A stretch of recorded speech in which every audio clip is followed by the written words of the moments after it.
नमस्कार मित्रांनो, मी अविनाश आणि तुम्ही पाहत आहात माहिती कामाची या यूट्यूब चॅनलवरील लाडकी बहीण योजनेतील काही नवीन नियमात बदल झालेला आहे. त्या नियमाविषयी आपण माहिती जाणून घेणार आहोत. तसेच लाडकी बहिणींना 2100 रुपये कधी मिळणार याविषयी नवीन अपडेट आलेले आहेत.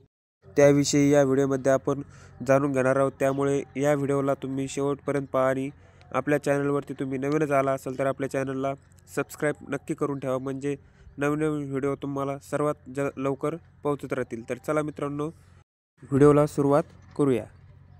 त्याआधी मित्रांनो, तुम्ही यापुढचा 2100 रुपयाचा हप्ता यायचा असेल तर 7 नियमामध्ये बसणे अत्यावश्यक आहे. त्यामध्ये पहिला नियम म्हणजे आपल्या कुटुंबाचे वार्षिक उत्पन्न 2.5 लाखांपेक्षा जास्त असेल तर तुम्ही या नियमात बसणार नाहीत. तुम्हाला यापुढे 2100 रुपये हा लाडकी बहीण योजनेचा हप्ता तुमच्या खात्यावर जमा होणार नाही.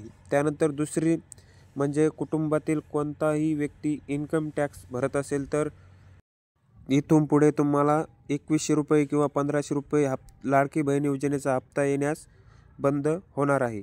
त्यामुळे ह्या सर्व नियमांमध्ये तुमचे बसणे आवश्यक आहे. त्यानंतर तिसरी अट, तुम्ही कोणत्या सरकारी योजनेचा लाभ घेता असाल, जसे की तुम्ही एखाद्या योजनेतून पगार किंवा सरकारी कोणत्याही योजनेचा लाभ घेत असाल तर तुम्हाला यापुढे हा हप्ता येण्यास अडचण होणार आहे. तसेच चौथा नियम, घरातल्या कोणत्याही व्यक्तींच्या नावावर 4 चाकी वाहन नसायला पाहिजे, तरच तुम्हाला पुढचा हप्ता मिळत राहील. त्यानंतर पाचवा, व्यक्तींच्या नावे 5 एकरपेक्षा जास्त जमीन आहे का?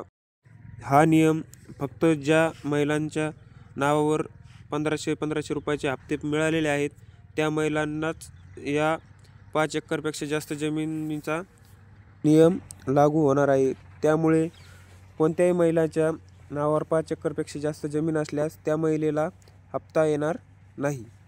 त्यानंतर घरातील व्यक्ती राजनैतिक अधिकारी वगैरे आहे का? म्हणजे घरातील तुमच्या एखादी व्यक्ती कोणत्याही इलेक्शन म्हणजे सरपंच किंवा आमदारकीला उभा राहिलेली असेल तर तुम्हाला इथून पुढे या योजनेचा लाभ मिळणार नाही. त्यानंतर घरातील व्यक्ती पेन्शन घेत आहे का? तुमच्या घरातील एखादी व्यक्ती यामागे सरकारी नोकरीला असेल आणि इथून पुढे त्या व्यक्तीला पेन्शन येत असेल तर तुम्हाला यापुढे या योजनेचा लाभ मिळणार नाही. यापुढे महिलांना डिसेंबरचे 2100 रुपये कधी मिळणार? तर हे पैसे डिसेंबरमध्ये न मिळता जानेवारीमध्ये मिळण्याचे जास्त शक्यता आहे. परंतु त्याआधी सर्वांचे KYC अपडेट म्हणून एक पुन्हा डॉक्युमेंट अपलोड करा म्हणून येणार आहे. त्यानंतरच तुम्हाला हे 2100 रुपयाचा लाभ लाडक्या बहिणींना मिळणार आहे.